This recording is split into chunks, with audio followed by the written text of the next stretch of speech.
No way, I still got a box though. Not like I need it, but... Well, bites. Oh, it's a Risk Taker. 3. I don't even have a 4. That's sad. What we get? Oh, yo! That's it right there. That's it right there.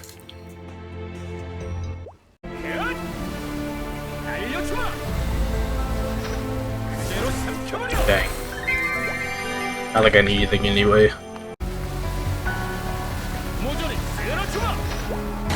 How did he drop like that? The heck? E.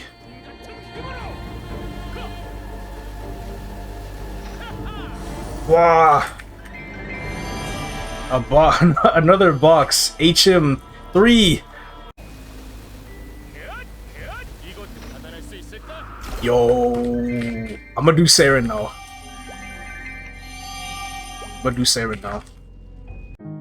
Woo! Okay. 10 hits on the box.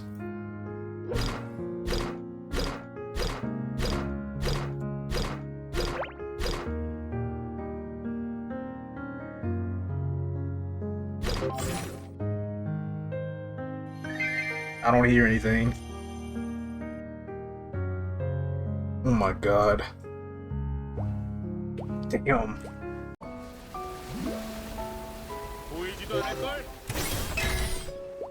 I'm never gonna see a grindstone from Kalos to Kaling, ever.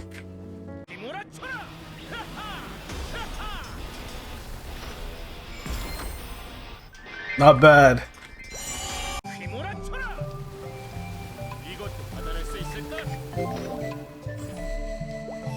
Yo, I thought I got a black heart again. I'm not even joking. I'm so good. I need that MVP.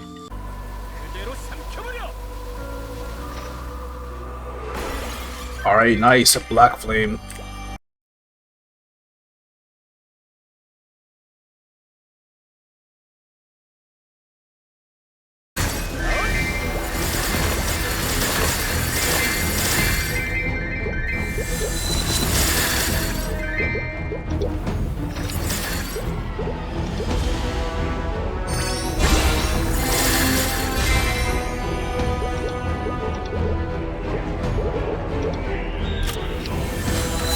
And I'm logging in with 97 fragments. At the very least, I could get this mastery to 16 before I start my bosses.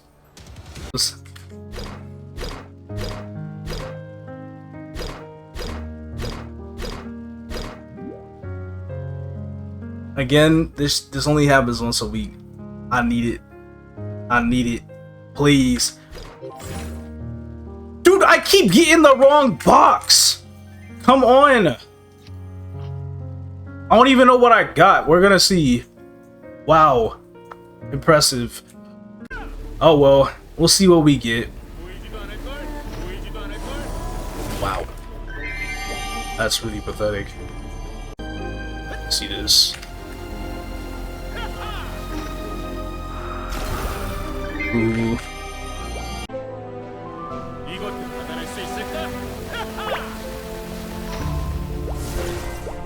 Alright, cool. Give me more sparkling red potions. I need those.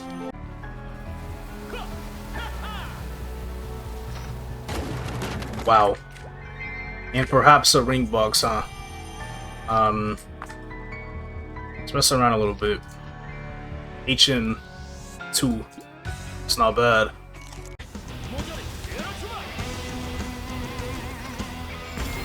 I got a Stellas this time.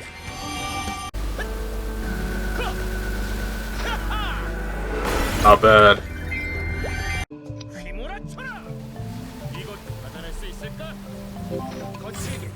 A slime ring.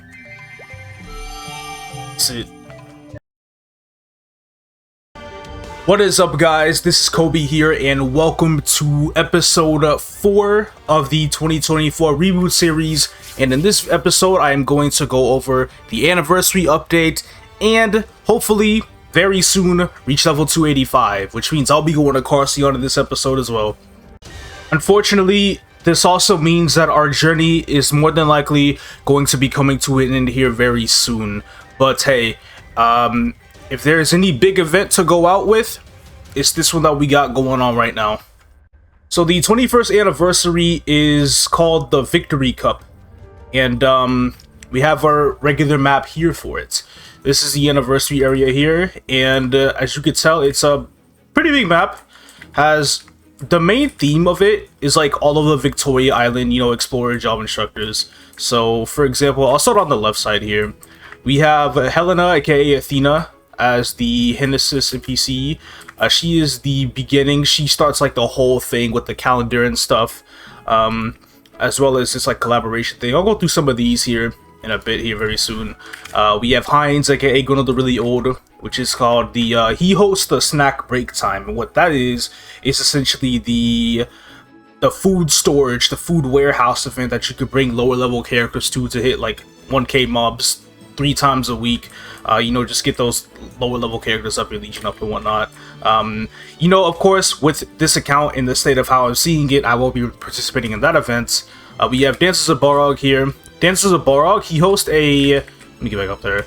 He hosts a different kind of event, which honestly I'm not really too sure about, but I feel like it has something to do with like collecting these certain points and going to various different rounds. And as a reward for it, you gain certain cosmetics that I wonder if I'll even be able to get, but the points are more so collected by just killing mobs in your level, a bunch of them, and that's really it.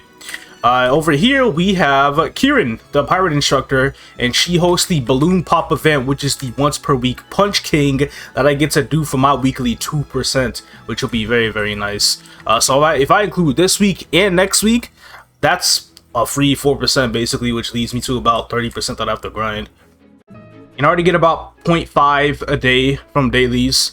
So within the next 7 days with 2 Punch Kings, that's 7.5% that I'll be getting for free, essentially. So I would practically be at 74%, and I really only have to grind out the last 26. And then down here, we have Dark Lord. Dark Lord gives out the EXP skill, and that's it. It activates 20 times a day, and honestly, I don't think it's too great, but I'm pretty sure it'll upgrade in the future. We'll just have to see how things turn out later on. And that's it for the job instructors.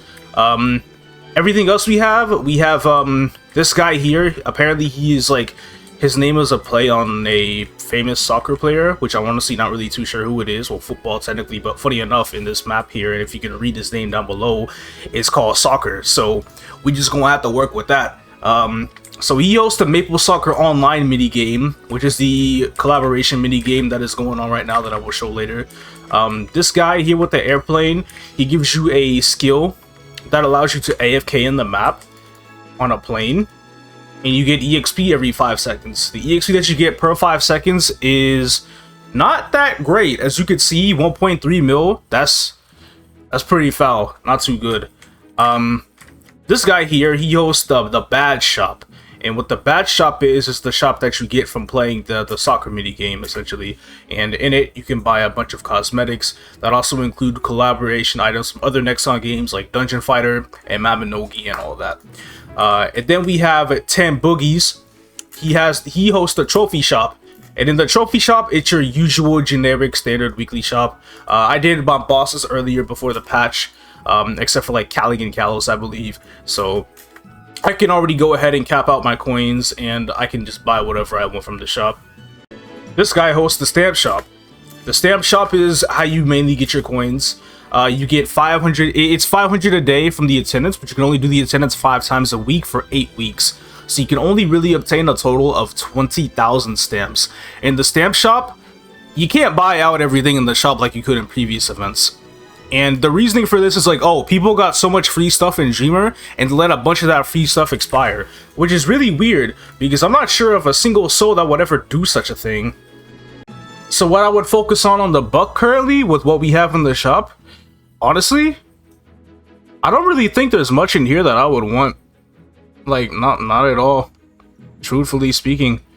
It would be things for another mule if I was playing a mule, but if I were to really go and like hard focus on the main, the one thing that I would really genuinely care to get would maybe be the honor medals, because I still haven't perfected my inner for that extra 1% boss, which That's really crazy to think of. Maybe even the black circs, or like either the medals or the black circs, man. That's like all I'd probably care about.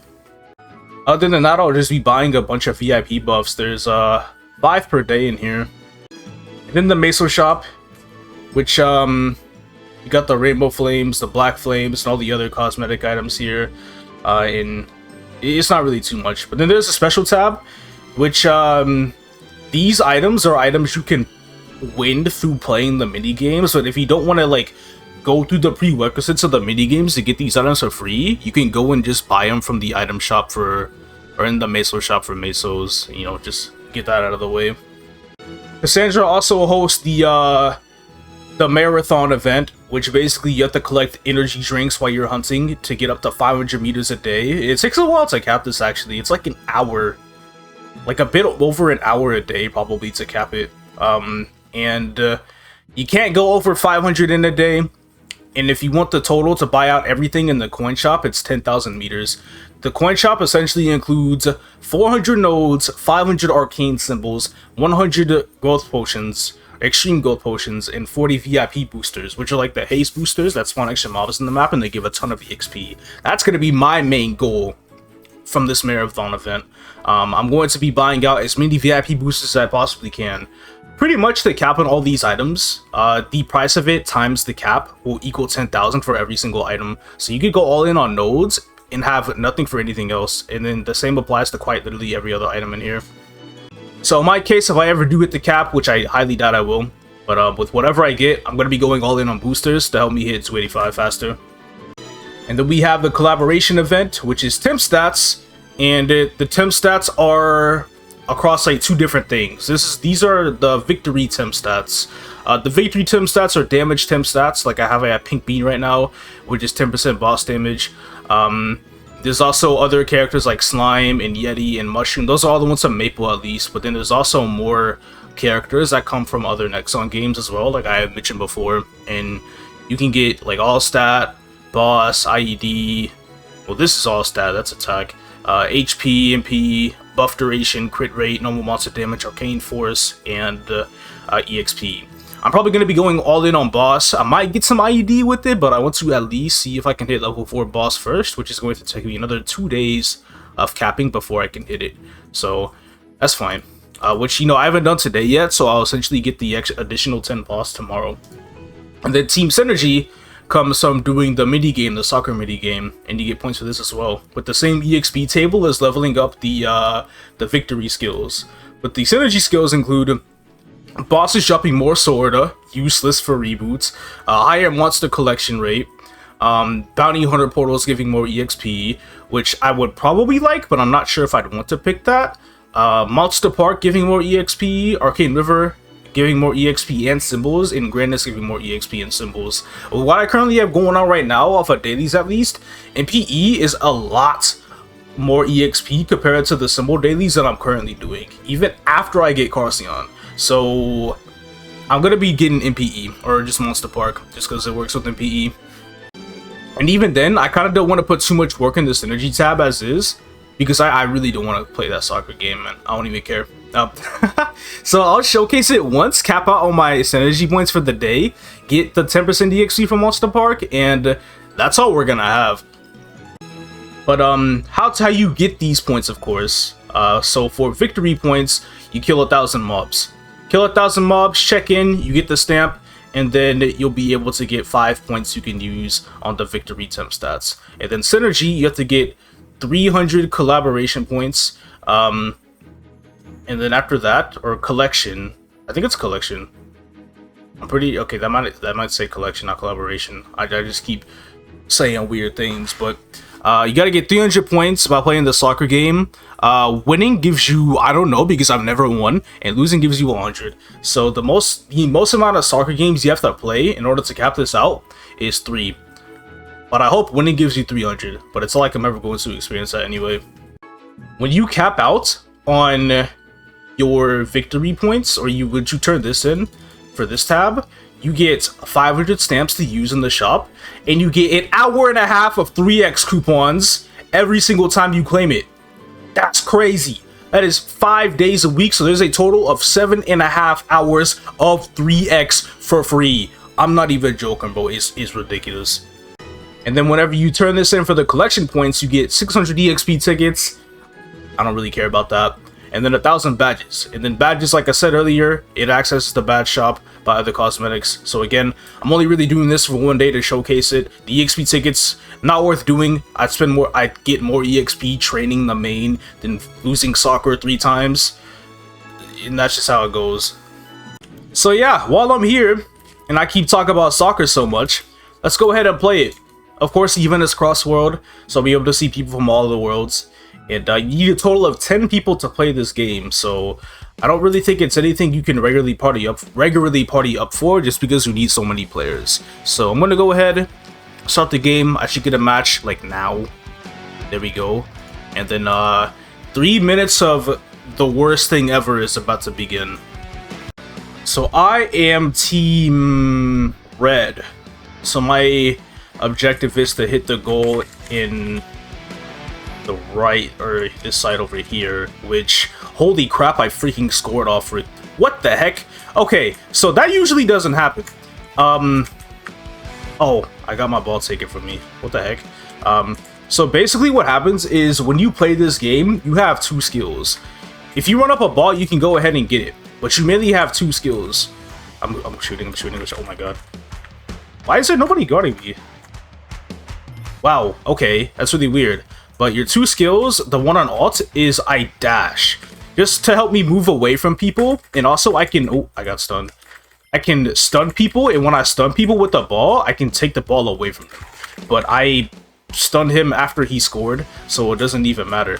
And then control is what you use to power up. You have to hold it down for more power. And then once you let it go, you can kick the ball into the goal. And then you win. Or you get a point. And then the skills on the right are called Icon the Moment. And basically, Icon the Moment skills happen when your character is caught on fire.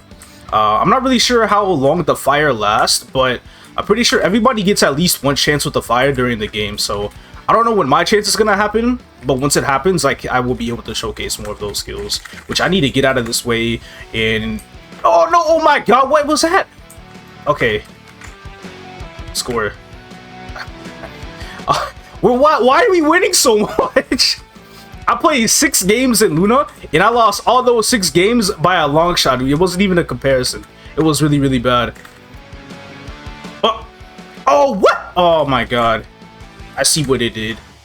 And I don't know how that guy didn't get me, but you know what it is. Now I got the Icon the Moment, so I press E to move really fast. Also, when you get a ball and you're on fire, nobody can take that ball away from you. And I'm like really screwing this up. So let's get into the zone. Let's just kick it over. I let somebody else get the ball, which is not good. Try to get the ball myself, but it despawned. And alright, I'm like, how am I doing worse with the flame than without it? Hello? Alright, I got a ball. I'll use the kick. Okay, how about that one? That is bad. Alright, they're catching up, man. We're about to lose. I can't. I want to win for one time at least. Oh. You gotta be kidding me. Alright. That's all I needed to do. That's all I needed to do. Them, they scored. It's all good. Oh. Okay. The DA. Okay, wait, that's a teammate. Okay, that's not good. I knocked him out. Well, no, we're good, bro. We're good. I may have screwed up at the end here, but I won. Also, the Z... I didn't even showcase 2 of the skills. But the Z one, you can like curve... It's a curve kick on the ball, so you can get around the people trying to guard the goal. Because if you kick the ball to somebody, they're on the goal, they can catch it and they can start running to the other side. And then the F skill, or the last skill that I didn't showcase, I don't know what that skill does. But hey, today I learned that winning earns you 200 out of the 300 points you need. I thought it would be 300, honestly, but that's still not too bad. We won another game. I cannot believe I started running this game on Reboot and I'm 2-0. I get 100 additional collection points, but it doesn't even matter because I only needed 100. So that's cool. I definitely don't want to play this game 2 or 3 times every day still. I'd literally rather just grind. But let me go ahead and turn this in for the EXP tickets, which I'm going to just go ahead and use right now. But you claim them from here, they go into your use inventory, and then I don't know if you can use them here. Okay, you can. I get a total of 49 bill EXP, and it's 0.1. Or 45.9. Basically, a little under 0.1%. And like I said, it could take up to 9 to 10 minutes to get that. Count me out. Count me out. The badges, I don't really care too much about, but I guess I could use what I have. Use 400 badges to become a soccer player. Not too bad. And let me use my synergy points. We're just getting Monster Park to level 2.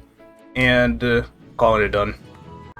Next up, it is time to show Lotus. Before I even recorded this video, I already have the extreme mode duo of my Dark Knight up on YouTube already. But hey, may as well go ahead and put it in for the Reboot series. Plus, I quite literally did not clear the boss, so I can showcase this within the series as well. So Lotus got a remaster, and it is a completely different boss compared to what it used to be for all modes of the fight. Not just extreme, but for normal and hard as well, while still maintaining the old difficulty that I used to have. The big change though, really, is hard mode, because phase 1 in hard mode is no longer only like 4% of the actual fight, it's more like 30%. The HP is a lot more like evenly spread across. It's like 40% of the whole fight, compared to what, like 4, 21, and 75, whatever it was before. Like it was ridiculous before. And so yeah, I think I can go ahead and pop a few buffs here, though not necessary, but I'm probably gonna do AP right afterwards. But I can pop a few buffs here and there, because why not? And I will go right into hard mode. And I'll kind of talk about things as they happen. So let me bring that down. And let me also bring skill effects up, because there's like cutscenes, there's really long cutscenes, and there's voice acting, and I think the sound effects are really nice. So let's go ahead and I got everything set up right. All that, yeah, we're good. Also the additional 4 mil combat power, because I put 10 boss and 10 stats, not too bad. We're gonna go ahead and go into hard mode now. So phase 1, opening cutscene. This one isn't too long, but the ones going into phase 2 and phase 3 are much longer. So not only does Lotus attack you throughout this fight, but so does the entire Black Heaven ship. So when those eyes light up like that, you hear that noise, that means there's grinders that are going to spawn. If both eyes light up, that means the grinders will spawn in the middle. If the left eye pops up, the grinders spawn on the left. And then if the right eye pops up, then they spawn on the right. This laser that's coming after me, you want to be able to direct it onto Lotus in every single phase, because it does a little bit of damage to you, but the idea is to make sure it hits Lotus so your annihilation gauge goes down. If this goes up, you enter annihilation mode, and what annihilation mode practically is the attacks get stronger, and there are new attacks as well, and some of them even being like one-hit KO attacks that are just extremely deadly, so you want to stay away from those. That blue thing that appears on the ground, that means a current is about to shoot the floor, and it is a one-shot ability. That thing will kill you in one hit if you do not jump. Honestly, you only really have to up jump and you'll be fine. My situation, I could just jump a little bit, use this, and then I'm back down on the floor, so it's really not too bad at all. Again, just keep doing that. These balls, these rocks that spawn in here, when they fall to the ground, they don't do any damage to you, but if they stay there and then they explode and you're on top of them when they explode, they do about like 50% damage, probably 60 in extreme, I feel like. So it could be a pretty hefty amount. And then there's these like mobs that follow you during this phase as well, that explode when they touch you. It's kind of similar to like the purple pellets and will in a way.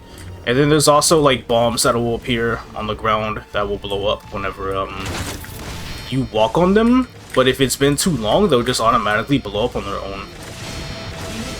And it only does about like 20% damage. So that being said, without really waiting for Annihilation mode in this phase, we're just going to go ahead and kill it, because phase 3 automatically has Annihilation mode. So I will go ahead and move myself over to phase 2 right about now. I was really thinking I would just go in the deep through this entire fight, but it's taking too long. So let me just go ahead and get P1 out of the way real quick. So cutscene time. So essentially this is the first time they're doing something like this, right?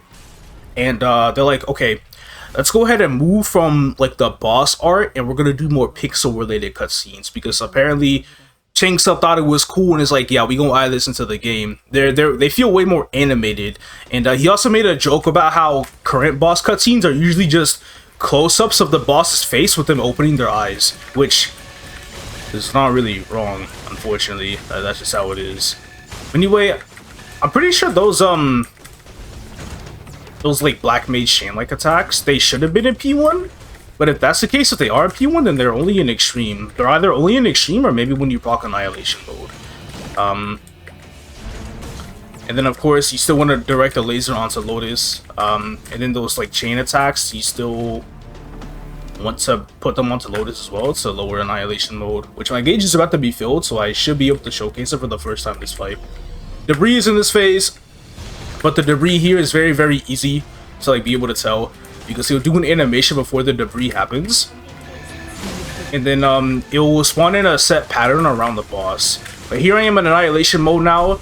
There is a new pattern of this red beam that's coming after me, and then these lasers that are preparing themselves. It is a one-shot ability, and they also act as walls whenever they start the fire, so you can't really go past them.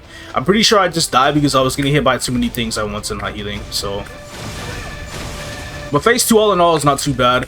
There is one attack where he like kind of explodes around himself a bit, which gives you this debuff. It doesn't really do much damage, but it gives you this debuff, and after a while it causes you to like do like a massive jump for whatever reason. It's kind of weird. We'll see if he does it again before I enter the next phase. Just waiting for it here. Nah, he didn't do it. I have that fire at the boss. Hit once to keep the, there we go. I think there's like a set, I don't know the hitbox not skill actually. This boss is still a bit too new for me, but I think it will hit you if you're like away from him a little bit, but if you are close up, it doesn't do damage to you, so it's kind of weird. But I just wanted to show that attack again in particular. But anyway, let's go ahead and get out of this phase and get into the absolute big mess. That's the third phase. So the cutscene for this is quite literally the same as the old boss, but way more animated. Way more animated. And the boss fight here is no joke. It's tough. It's really tough. You start out in Annihilation mode immediately. Don't have to do anything at all, but it just starts off. You have those same red lasers coming after you from B2. You have these homing missiles coming after you. You have these lasers coming in, hitting you. And then you have these freaking cannons at the top that are preparing to attack you as well. The 2 laser beams from before in the previous phases are now 3, which you should be able to see here soon, right here. There's the lasers that attack you like that. And if those like orange lasers, the big orange lasers hit you, your character would have been stunned. And then you would have been hit by an FMA later shortly after, which would be a one-shot if it hit you and your character got stunned. These things are coming back out again. I'm not really doing a great job preventing Annihilation mode at the moment. But, again, it's just more random attacks. He still does that push, which looks a lot more like a blaster skill now. It doesn't really seem like he does touch damage much. But, dealing with that push at P3 can be a bit annoying, just because the hitbox is like, he could turn around and hit you with it too, and like, it's kind of hard to be able to tell sometimes that there's too much going on, so that's how that goes. So essentially the goal, the platforms will break. I think you can make them get hit. Okay, you can make Lotus get hit by them, so it's all good, but the goal is to try and get him out of Annihilation mode while still doing as much damage as you possibly can. But even if you do manage to succeed to get him out of Annihilation mode, it really doesn't even matter too much, because his phase is so ridiculous that he's just gonna go back in it within a few seconds anyway. However, the case might be different for hard mode. So let me go ahead and try to actively get him out of Annihilation real quick by just being around him and then letting everything try to hit him real quick here. So I want those to hit him, but I also want to dodge attacks as well. The push. There's the one-shot lasers. They're always going to happen in the same spots. So like, you are not going to get hit by those if you are at the top left or the bottom right. So I am out of annihilation mode, and as you can see, the gauge is slowly coming up. Oh, it's a lot slower and hard compared to extreme. Oh my god, this is very lenient. Holy crap. You get a lot of free time outside of annihilation mode in this mode of the fight.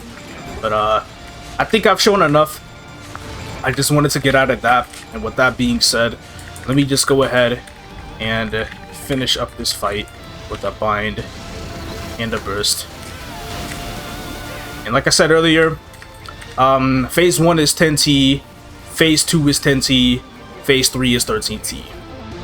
Roughly equals to about the same health as beforehand. And just like that, I have cleared Hard Lotus. Break this open. I didn't start the event. I really forgot about that. That's not good. And of course I don't get anything. But the event would have helped me get some free cosmetic rewards to fighting this boss. Fortunately, I believe there is still time, so I don't have to worry too much. Going through the dailies now, there's really only a couple things that I have to show. One is the EXP skill, and 2 is whenever these energy drinks start dropping from mobs. Like I said earlier, it's probably roughly a little bit over an hour just to cap out on them for the day. So getting all of them, I honestly am probably not going to get all of them. Like I said earlier, I'm just going to get as much as I need to get enough boosters to reach 285. And then when it comes to those 3x coupons, I definitely want to use the boosters on 3x coupons only. So we'll see how I'll be able to spread them out. But anyway, the EXP skill just procced. It's not too many mobs. I think I literally only killed like 200. And it procs about 20 times a day. And I just looted some energy drinks. They were kind of hard to see. But I'm at 9 meters now out of the 500 cap. It's really not too much. Just about how much I've killed. Well, we'll just see what happens whenever I finish my dailies and see what I'm at. One cool feature about this EXP skill is that it has an automatic or a manual mode. So if I want to set this to manual mode, so literally only using it on runes, I'll go ahead and put in like the delete key or something. I can fill up this bar, and the skill won't be used until after I want it to be used. So it makes it a lot easier with timing the EXP activation for, yeah, whenever you have runes. Really, really nice. Which is good because I thought I set it to manual, but it automatically used itself here in this map. Let me try this again. Yeah, weird, it did it again. I wonder if I can click on it. Oh, the skill? Seriously? What the heck? Hold on. Okay, well, I stand corrected. Unless I don't know anything else about this ability, it seems like it's the, it's just the attack that you can use manually, which is good for some training, I guess, but I was really, really hoping that the bar could, like, stay filled up until, you wouldn't manually press it, but it is what it is. So we'll just go ahead and activate it again, like, really close to doing so. And then once we do it, right here, I get the EXP, and then if I want to kill, like, a wave of monsters here, I can just manually activate it, and then I kill this whole side. And that's how that works. Well, I actually looted 28 meters of juice during dailies. That's not bad. That's a lot better than I thought it would be. I think I got a little lucky, but hey, we're just gonna have to see what happens when I do some grinding for a little bit, which I really should catch up on right now. I don't know how much time I'm gonna get done tonight, but I also only have 10 hours left of small potions, so I need to hit the fields very soon. It's not gonna be too good. I'll start popping those 3Xs. I know I wanted to use it with VIP boosters, but it'll be fine. Also, I could double click the auto medals and click on max, then I use them all. Super cool. All the other items should have stacked together as well that I got from bosses this week, but they didn't because I did all my bosses before the patch. But let me get this. Get day 2 done. I have 3 hours of 3X. Go ahead and go on over here and do nothing with these points because I want to get 20 boss tomorrow, which, yeah, that's what we'll do. Let me get Serpent to 17 real quick. Not bad. 38 more until 18. Because I won't pop it, I will not be getting a grindstone. This is my 10th Kaling clear though.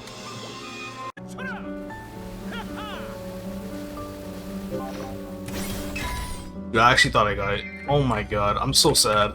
I don't know why I thought I saw it. Like, I usually does not happen. On the 4th day of any, pretty sure, yeah, I didn't record day 1. Day 2 I did 4 hours. Day 3 I only did 2.5. So I'm at a total of like 6.5 hours now. But let me go ahead and get Serpent at 18. And with that being done, I just need one more level on it, and we are good to go. Probably another 3 hours of grind for it. I have 7 wops left, or small ones. I can go through those so I have to go back to Ardent Mill again. But it is time to do Culvert. First one with the temp stats. I gained like 35 boss, I think. It was the initial 20 boss from here, and then 50 from the VIP, so this should be good. Put 5 and 3, which isn't really too great, but we'll just start with it for now. He's failing here.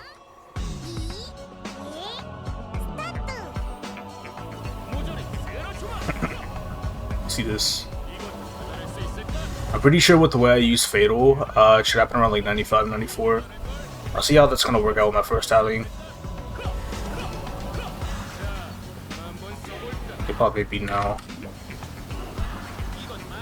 The Kant timing will be a little weird, but we'll start charging it. Now. Okay, good, I got it. Nice. Use this. A few seconds in on that, it's fine. Lightning form now.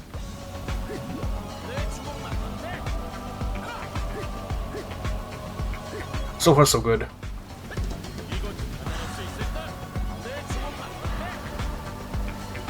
I honestly don't really remember too much on what the swap to Roar, but I think it's soon.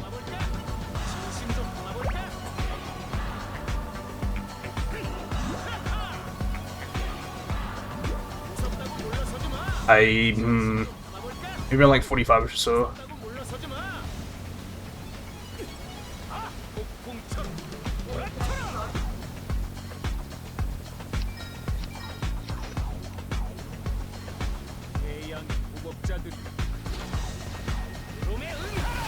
Alright, cool.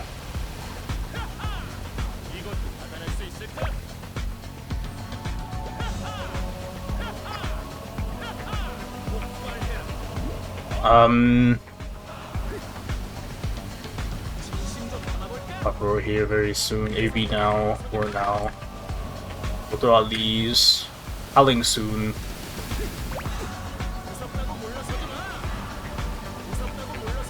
Now. Not too bad, okay. Ooh, 25. 25.1 without a black heart. That's pretty freaking good. Take that. Today is 30% off Star Force.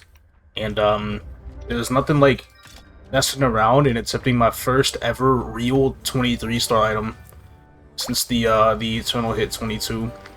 Unfortunately, if this does go to 23, I'll probably have to wear it again. So I can pull another Eternal piece. It'll be so stupid if it does. Let's check this out. Alright, cool, cool. Yeah, well, I'm gonna keep going. Let's see what happens. Okay. I hope it booms quick, because I'm gonna keep on being tempted to spin until this thing blows up. Alright, it's 22 again. Here we go. Failed.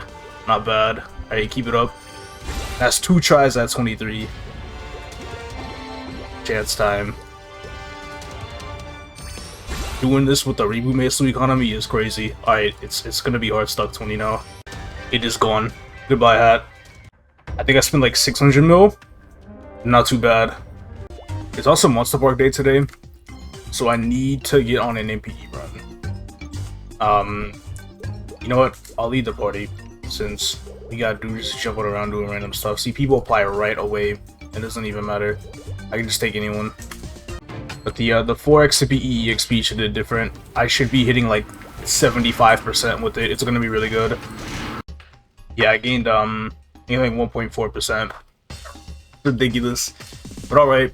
I want to see, like, it's already kind of late tonight, but I do want to see how well I can exhaust my remaining wops. So really just the goal today is 3.5 hours.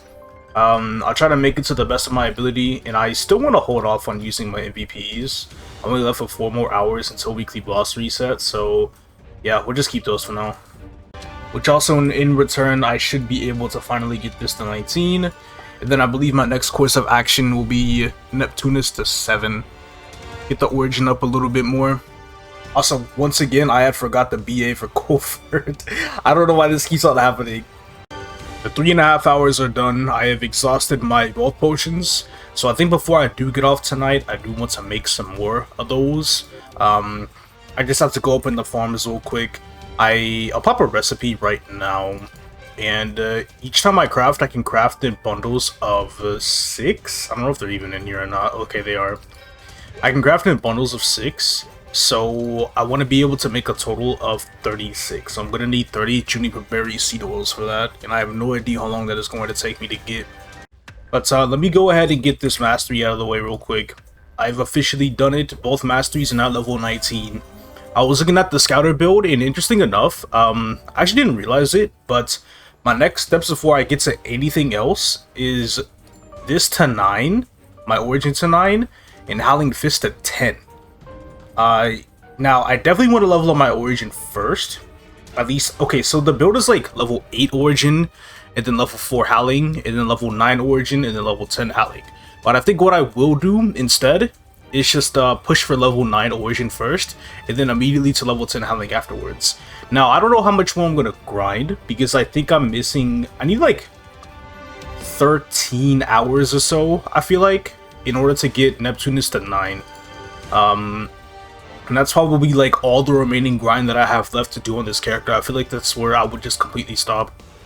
So I'll consider that as like the main goal for now. Also, I'm currently 78.7%. What I want to do real quick here is turn these dailies in. And then with this marathon event, I can claim a gold potion selector. And you already know with these, this is the only character I care about and all that. I'm going to pull a Typhoon. So a Typhoon should be giving me less EXP than Monster Park Extreme on a regular day. Not too bad. And I hit 79.1% with it. Tomorrow, I get a 250 pot. This will be like 0.4% maybe. Or, no, I think it's higher. No, it's like 0.6. It's about 0.6. Yes, that's not too bad. I also want to start using some of these boosters. I bought 6 of these with the 1500 meters that I already had, and it wasn't too bad. I used them for my last hour, and I gained, I want to say, around 1.6 to 1.7% in that last hour using MVPs and 3Xs. Absolutely freaking ridiculous. Like a regular hour is about 0.8%, but it's nice to know that I can like make it go crazy for a little bit. I could still get about 2 more hours of 3X for the week. So I'll probably use those towards the last day of the week when I can get another 6 boosters. I can still get about 6% from 2 Punch Kings and every single daily I do from here until the first day of next week's reset. So if I want to hit 285 by Thursday, I'll have to grind another 15%. I don't know how doable that is, but we'll see. Alright, it is 10 minutes until day 6 of Anniversary. For day 5, I did about 3.5 hours total, which is a little under what I wanted to do, but at the end of the day, I really don't think it's all that bad. I did get enough fragments to get Neptunus to 5. Again, the main goal is 9, and I should be perfectly set for everything that I need to do. So I think my play right now is, okay, so I'm 82.5. However, I do have this potion that I want to claim right now, this level 250 pot that I got from the marathon event. So I'm going to get it and I'm going to use it. And this should put me at 83, please. Sorry, 83.1. That's good. So I need to grind about, assuming I do Punch King 2 times, I need to grind about 11.5% until I'm 285. And that is assuming I hit 285 on Thursday, aka weekly boss reset day. Because this Tuesday that we have, or this reset that we have right now is going to be going into Tuesday, which is 2 days before boss reset. So I'm like 2.5, 3-ish days away from being able to reach Carcion. Because on Thursday, that same weekly boss reset, I want to hit 285 and do Carcion Dailies on that day.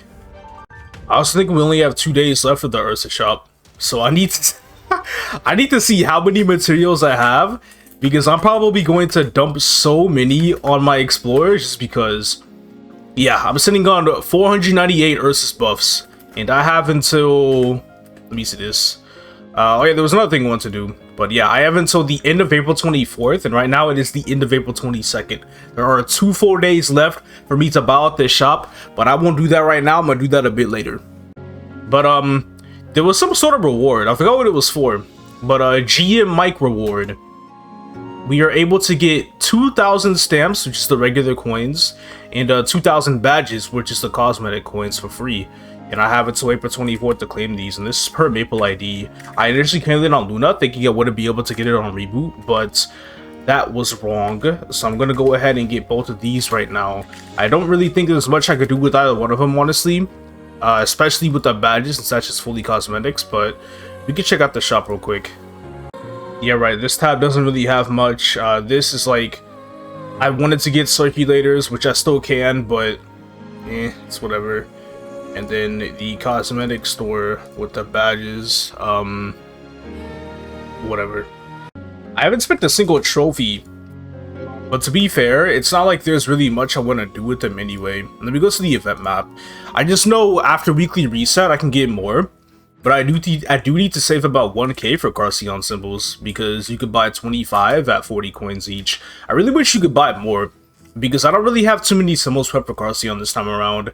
So it's not looking all that great because of that. Oh yeah, because I could just instantly put my symbols into here without having to put them in my equip inventory. I would like to get a good idea of where both of them are at.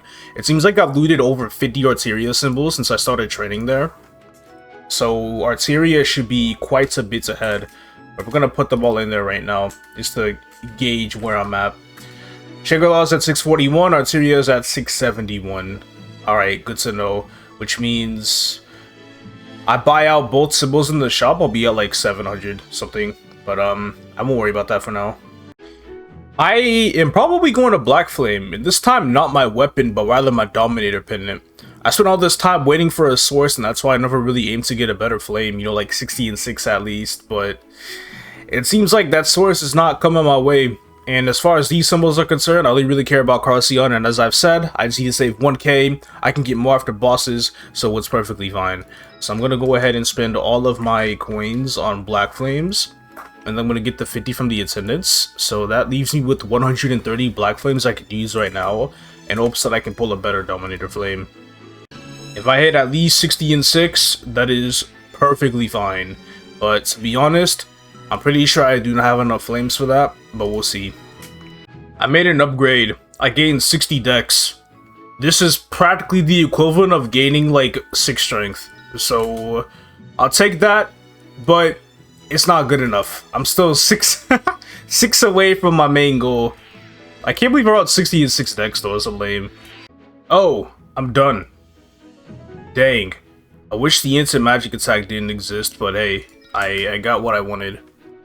Well, that was quick. They're all going to the weapon again.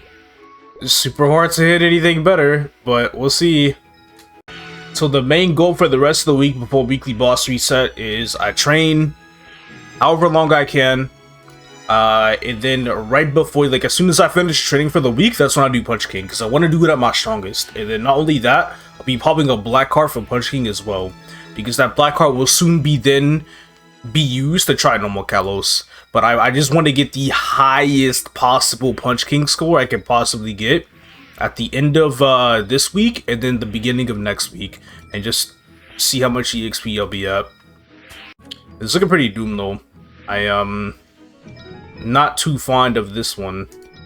Not too great. But I mean, this is how the Genie weapon has always been. We got 10 flames left. I did not hit. Oh well. Oh yeah, nodes. I have 1.2k nodes. I got a bunch of nodes again. I get to open one more Saren node to max this out. And I'm pretty sure I get an achievement for that as well. Let me see real quick. There we go. Level 30 Saren. Now for everything else, I was told to like do my hyper or my matrix points in a completely different way than how I have them now. Just kind of to get skills to 26 in order to have them like, what is it? Does it just get like the one extra stat at 26, and that's all I need them at. There's Mystic Door, which I want to level up as well, which I assume I'd swap out like HS. Like really serious about getting all the stat I need for bossing, I'd swap out HS for Door. And then I would put HS back on in the reward room. So I think that sounds like a plan. I need to max out Door. Okay, so I got combat orders, that's more status resists, not too bad. And then I need to max out Bless. I don't have to max out Bless, but it's like the last thing I'm gonna get to. There's also Bind as well, which I can max out. But really, we're just gonna see what happens. Let me unlock these nodes, and then break them down, and then open all the nodes I have. So click max, I can open 473 nodes. It's gonna take a bit. It's gonna take a bit. There we go. It's so laggy, it's so awful. So combat orders, I only got 2. Bless, I got 4. There's Bind as well. No. Door. Alright, cool. That's at 8. And I should be able to break everything down now. So I'll go ahead and do that. That is 7.8k shards. I got an achievement for that. I'm gonna open another batch.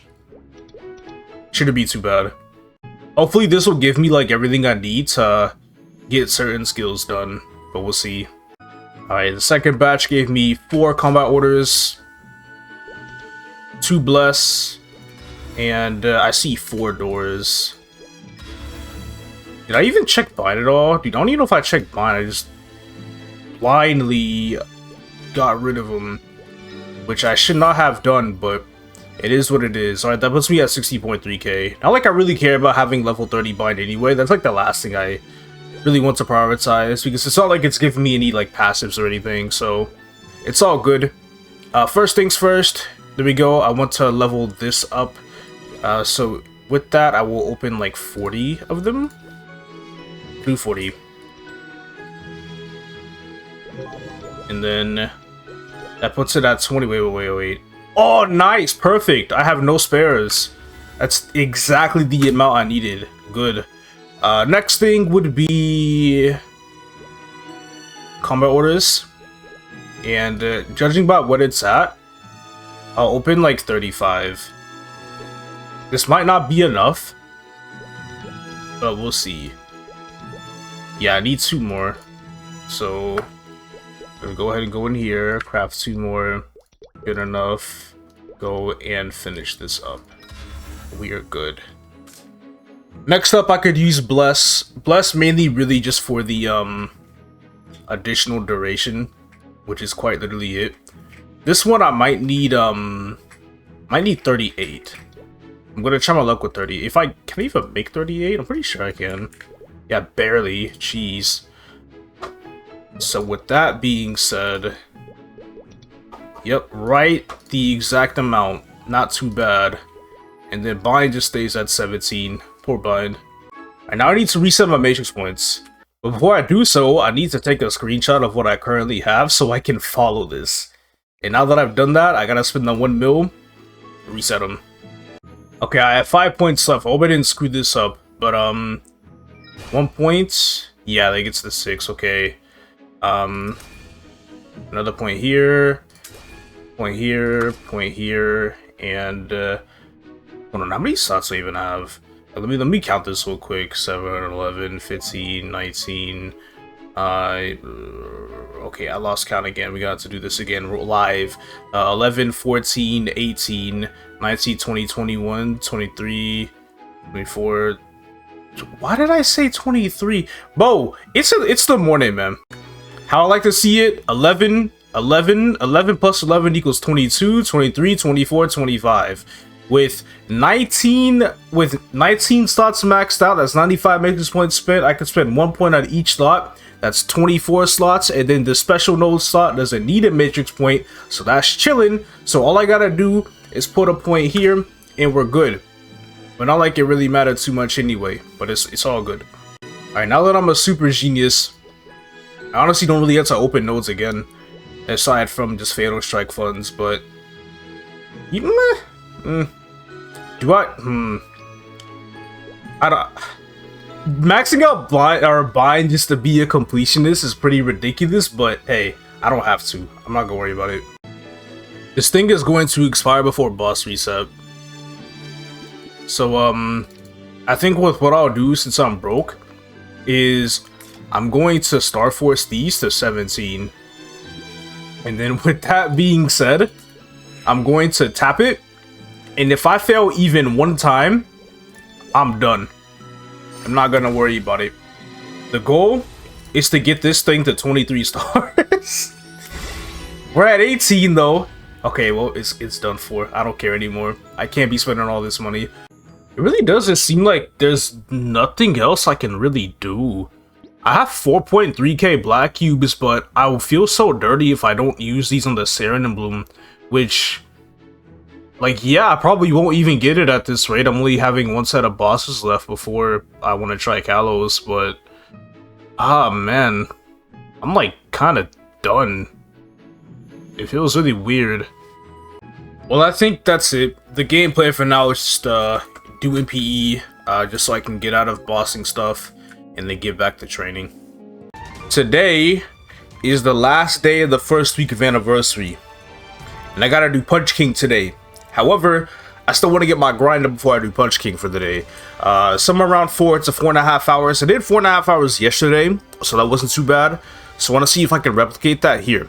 But I guess we will soon find out eventually. If anything, I have 113 fragments, so I need to go ahead and level this skill up. I can probably get 2 levels on this skill. Yeah, 5 to 7. Spending 4 sword are ridiculous. I need 2 more levels. It's going to cost me like 125 more fragments. I need like less than 6 hours overall. Roughly about 6 hours to get this skill done. Shouldn't be too bad. So after I finish my grind today, I pop up Blackheart and I go do Punch King. And it should be pretty good.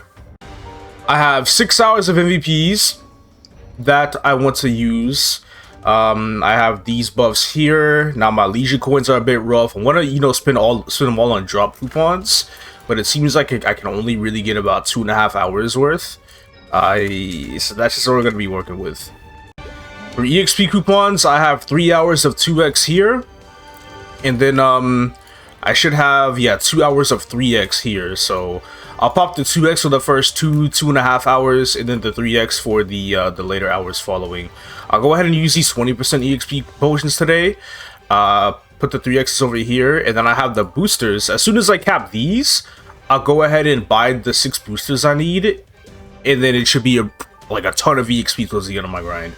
Also, I don't know how I forgot about these symbols when I was thinking about my Carcion symbol earlier, but with these symbols, I am easily getting level 3 Carcion the day I get there, so it shouldn't be too bad. Also, this is chair here, which I need to go ahead and claim. What does this chair look like? It's not too bad. It shows like your top 2 characters as well. It's pretty clean. Well, top 2 behind your main at least, but you get the idea. Let's go ahead and get this grind started. I want to be able to do this like right now, get it out of the way, completely done. I don't even know how much EXP I expect to get. Yesterday I trained for 4.5 hours and I got 3.5%. And that was on 2x's and no MVPs, no boosters. So this grind should be probably somewhere between, I can maybe get like a 5%, but honestly, I won't even know. We're just gonna have to see. Alright, we are a few hours before weekly boss reset and all the weekly event resets as well. And I still need to do Punch King. I ended off the grind at 92%, did my dailies at my 92.18. One thing I could do right now is use my current fragments, go in and level up Neptunus to 8, which leaves me at 29 fragments, and I need about 36 more until I get to level 9. So literally 2 more hours of grind, and Neptunus will reach level 9. If I somehow get a lot of frags on my way to 285 when I'm trying to reach, it today, or, a bit after I do my bosses after reset, if I get Neptunus to 9, if I have level frags, I can start getting Kaling towards level 10.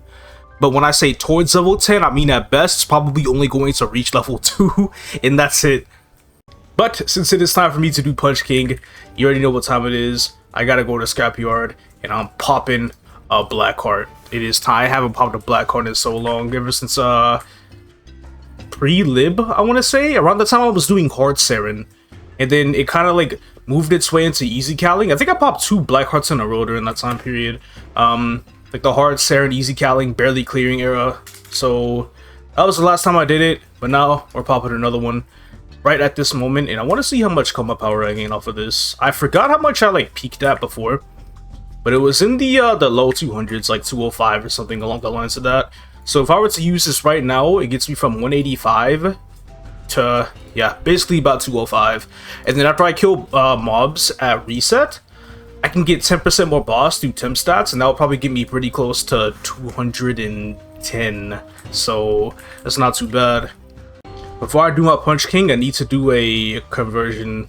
I need to do Maple Scouter with this Black Heart real quick. And it sucks because my current temp stats title, I'm losing it in 2 days. So when I hit 285 tomorrow, I think for the next 24 hours, I'll be at like peak strength, and I absolutely have to try no more Kalos during that time. Alright, what are we working with here? What are we working with here? Oh, I need to turn off my pet buff in town real quick. Okay. My number is currently 65.7. Yeah, this is the strongest I've been by far. Granted, that's with Wild Hunter and Bishop buffs, but still, this is absolutely insane. And that's with level 8 Neptunus. So if I get Neptunus from 8 to 9, I go from 65,739 to 65,790. That's like 60 right there, so that's like pretty freaking good. What I'll do right now immediately for additional specs, what I'll have at least like tomorrow, I'll have 10 boss, 1 level in Carcion, and 900 flat staff from a level 3 Carcion symbol, and that is going to put me at 6,600 or 66,367. My in Kalos is 105%. So, and that's if I find, you know, Wild Hunter and Bishop. So that's the big issue right there. I think with Wild Hunter alone, it should still be okay, but we'll have to see. The big problem is when I lose the title though, and I have to go back to Pink Bean Yeti. So I'm going to gain 20 stat from Pink Bean Yeti, but I'm also going to lose 30 IED and about 20 boss. So this should go from 10 to -10. And then I lose about 20 attack as well. So that will set me back to 65.2, but the in Kalos is still over 100%, which losing that title is pretty rough, man. I mean, granted, I can get sim stats back along the way for this event. Like, I can, at the absolute maximum, I'll get all my boss back, so this would just be 0. I can get all my attack back, so this would just be 0. I get all my IED back, so that's 0. And then strength, I mean, I quite literally get everything back. Wow. It's gonna take a while to get everything back though. And then I gotta get strength to stat is like 40. So something like this with like complete maximum sim stats, but I won't have specs like this until the very end of the event.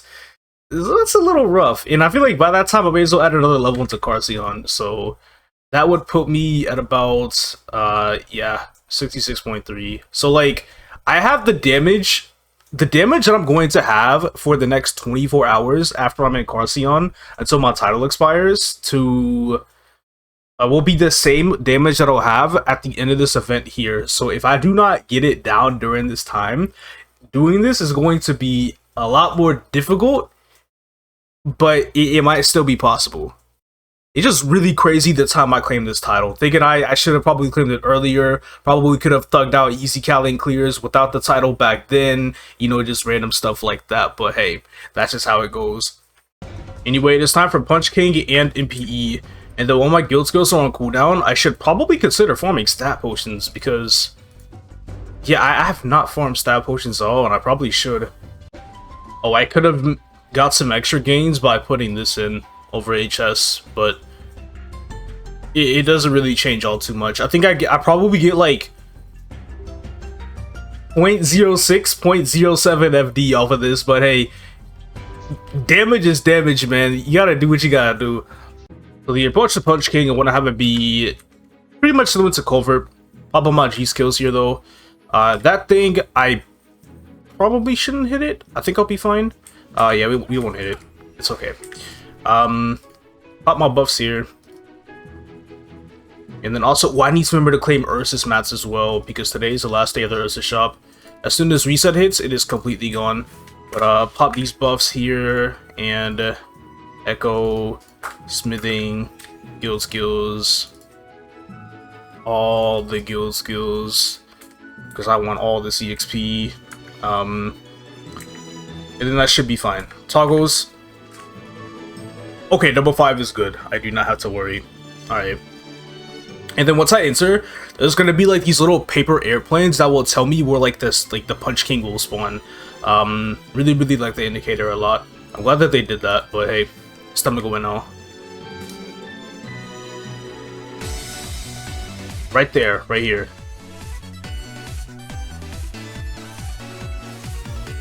So we go. I gotta see exactly when this stuff is gonna start happening with my Fatal Strike, so I can get the first Howling Fist off in a reasonable manner, and that should be good enough to kill this stage here. I can be both like right now.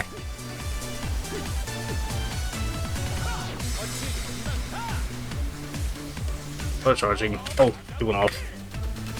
Ooh, okay, nice. That's not too bad. That's not too bad.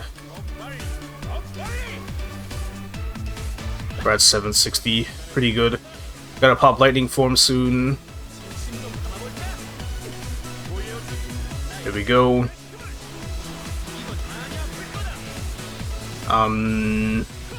So far so good. We just keep hitting.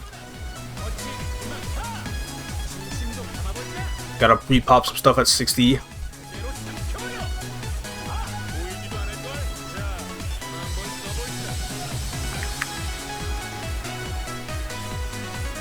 Oh, Sarah didn't go off. We'll probably Ginny soon. Let's do it now. So it's a Roar and then Origin. Nice. Fatal just popped around 6 or so. Okay, yeah, Fatal pops like a couple seconds early here compared to GPQ Culvert. It's all good. Real Burst is coming up real soon. Maybe now. Pop Roar now. Put these out. Kaling now. Fatal, there we go. Okay. Am I gonna hit 1k? No, I'm not gonna hit 1k. 982 is not too terrible. I'll take it. That puts me at... I got about 2.2%. Wow. 1.064 trillion. It's pretty good. And then, we got the new Punch King animation here, where you just, you pop all the balloons, basically. That's it. Which, I didn't pop the last balloon because my score was too low. It'd be like that. And then I'll wrap up the day with MPE, which gets me to 94.7. So doing my dailies brought me from Shangri-La Arteria MPE Punch King is 2.7%. So if I were to do this again, I'd be at 97.4, which means I only have to grind about 2.6% in order to hit 285. That's pretty good, man. That's pretty good. Alright, now to do some research time. I gotta figure out how to get this stat potion. This 30 strength potion. I know it's like probably 0.3 FD or so, but I do not get that. Damage is damage, game is game, you know how it goes. Same thing with the door situation that I put in my V matrix. So I gotta figure out how to get these potions and where I can get this damage at. Now recently the Maple Wiki stopped working. I think it's because they moved to a completely different website on where to find certain things. So I'm gonna see if I can use that instead. And I think it's just because like, oh, fandom has too many ads. The fandom ads are so annoying, or it just didn't really like what the fandom was doing, so moved to a new page. So here's the new Maple Wiki. I need to look up advanced strength.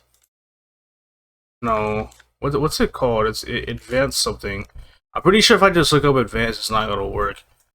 Okay, advanced strength potion X, is that what this is? Yes, I need this exactly. So in order to get this, I need the advanced strength potion X recipe, which comes from Yeti, Skelegons, or Corrupted Chief Memory Guardian. Wait, this is the guy from... Oh, what the heck? This is the dude from the Arcarium thing. Okay, Yetis...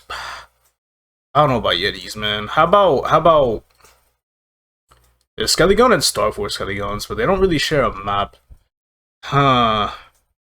We'll see. Wait, I need the Strength Potion X recipe as well. Oh my god, bro. Not even just the advanced one, I need the regular one too. Okay, well, Yeti seems like it drops them both, so we're gonna go try to farm Yetis.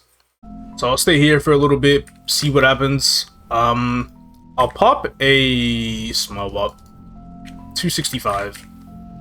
I also just can't help but feel like I've tried to record myself farming for this potion before. Or farming for this recipe before, but I'm not really sure if I had success at all. And then also, I don't know if Yeti and like Transform Yetis are different monsters. I tried to duck down and poke them, but I think I one-shot. Yeah, I do too much damage. The only way I can really make it work is if I take off my weapon. Which, so be it. How much damage do I even do taking off my weapon? Oh my god. Holy crap. Wait. I need to poke. Okay, so that just still... It just still called Yeti. I just want to make sure the name was right. But I'm pretty sure they're the exact same mob. Oh, would you look at that? I found both. Huh. That was quick. It's only been like a few minutes. You know what? I still kind of want to farm a few more. We'll stick around for a little bit, see what happens. Okay, well I farmed 7 regular potions and 2 advanced potions. I'll just look over this for now. For the last 30 minutes that I have until my guild skills are back up, because I don't want to log off, I'm going to go to Ardent Mill and farm some flowers, which I'll probably be met with 1 Violetta during that time because that always happens, but that's just that. With the materials after 30 minutes, I should be able to make everything that I need and be ready to go.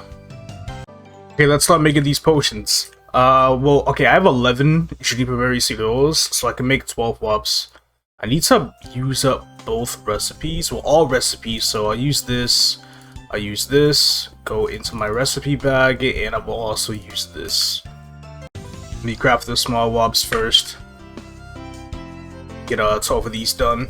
And then it seems like for the strength potions, I just need, I need flower oil. Dude, I can make like 200 of these. I'm just gonna go ahead and craft all 7 of these real quick. And then eventually craft the actual potions, but we'll see what I can work with everything else. Because I might be able to make a ton of potions here. Yeah, just like that, I'm already making 35 potions. I didn't think it would be this easy. Yeah, I already made 35. So I'm going to drop a couple things probably. And then while I'm gone for a little bit, I'm gonna make like 90 of these. So I will be back. Make it a little bit more. I'm going to get my fatigue to 400. And then I'm just gonna make 20 potions and then 20 advanced potions. So I cap my fatigue for the day. That should put me at 135 advanced potions. I did not think I would have that many, bro. But hey, it is what it is. Alright, I've capped 135. That's so many. And I can make even more after reset if I wanted to. Dang, I should have let me pop a recipe for the EXP stuff. I need to see how many I can make. Probably just another 4 though, because I don't have too many of the highest operos. Yeah, 19. If I go and farm for a little bit more, I could get enough to make more, which honestly at this point I probably should, because why the hell not? But I can't do it right now because I'm capped. Actually, wait. I'm pretty sure I can buy resets in the coin shop. Hold on. But of course, I can buy like... Oh, I'm just gonna buy 5. May as well. That's 350 more fatigue right there. That, I'll try to use all of it, but we'll see. I won't be in here too long. Just enough to get 1 more oil. Oh, okay, I see. I have this tab open. I just need 3 flowers, and I have to pray that I don't make, make powder, or else I'm gonna be really mad. Out of the 90 potions that I crafted, apparently 18 of them were powders. 10% chance, by the way. Okay, here's the moment of truth. Please. Alright, we're good. So I'm gonna make 8 of these. And then spend the rest of my fatigue and make it some more stat potions. Just gonna overflow myself with them. 275 potions. Ridiculous. Alright, well, I'm gonna start getting this guy prepped for boss reset. And that'll be it from before reset at the very least. Oh wait, one last thing. Final moments of the Ursus shop. 498. Oh my god, I can only buy stacks of 100. Oh no. I got plenty of room. This is gonna be so bad. Let me do this. 100. You know, transfer these gonna be so annoying. I hope these last like a while. I know once you use them they're permanent, but I just hope the ones in my use inventory last a while so I can have a little bit of breathing room with them. And then 98. There we go. Alright. Oh, I have a week to use all of these. Cool. We're making good use of the cash shop and putting these on different characters.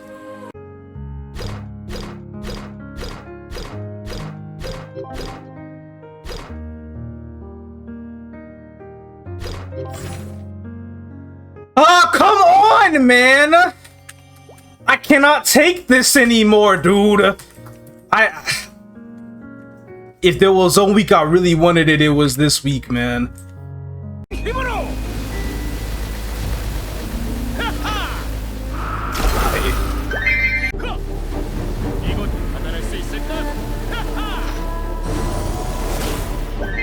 Getting scammed. This is inappropriate.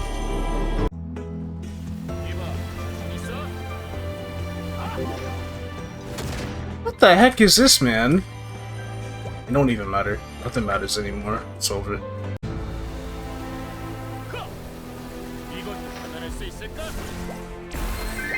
Not bad. No MVPs though, oh my god. Oh, no way. Oh, 2 MVPs? That's fire. I'm not gonna get anything. The 2 MVPs ain't bad. Really, there's only so many I needed, and I think I have more than enough now. One.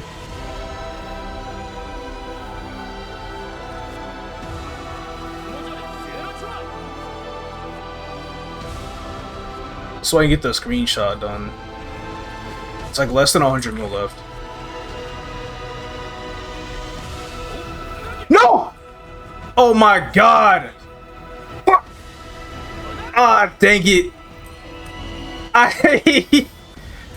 Hello, how are you? I am under the water. Please help me. Here too much raining. And just like that, we are done. Level 285 on the buck. It has finally been achieved. After 2 years and almost 2 months, threw it down. But before I get into Carcion, we will go ahead and level up Neptunus to level 9.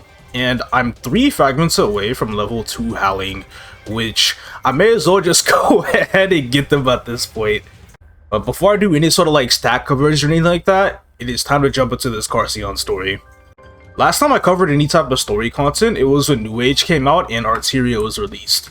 Arteria, I wasn't really too good covering that story because it hadn't really been like personally written by the lore dude that I mainly follow, Maple Hero 9. But this time Carcion's been out for so long that it's actually written now, and I can follow this like big piece of lore that we got here like I usually did with all the stories in the past.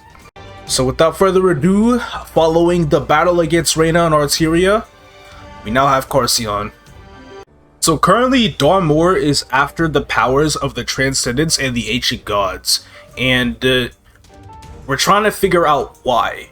But we're gonna go ahead and try to stop him by using the world heart, the heart of the world, to take his power first. And if you guys don't even remember what the heart of the world was, honestly, it was like kind of vague for me and my own.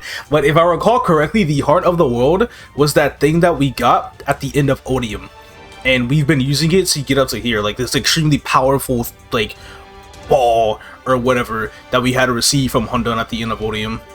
But in order to win, we have to find a way to control the heart of the world. And they kind of talk more about it here. Also mentioning Arena, and then Cygnus being in a coma, and then Darmor trying to get all the power and stuff. And then that is the heart of the world right there, that little ball. During the meeting, Gallon's spear lights up, and it points this beam of light into the air. But that light is actually pointing towards Carcion. During this point, he explains that his spear was given power by someone named Kira, who is the ancient god of Carcion. So we have more lore about like the ancient war and stuff, and how the Black Tortoise Anima was wiped out, and Galwan is the last survivor of the Black Tortoise Anima. Black Tortoise Anima have this like special ability that allows them to heal themselves if they find a source of pure water.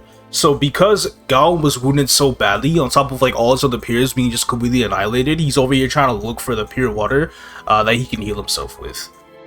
He had stumbled across Carcion, and I kind of skipped through it a bit too fast, so I hope you get to see her again. But Kira showed up, and Kira saved his life and allowed him to stay with her. Kira was a god, which Galwan did not like. But after some time, he had grown to trust her because she didn't like all the war stuff that was going on. Kira settled in Carcion, mainly just because it had a source of pure water that flowed from a river that apparently is said to be from the existence of the world, or from the creation of the world itself. Like, it just lasted that long, and that water is like the purest you'll ever get. She took in refugees from the war, and she was greatly appreciated and worshipped by those of the Snake and the Turtle Anima tribes.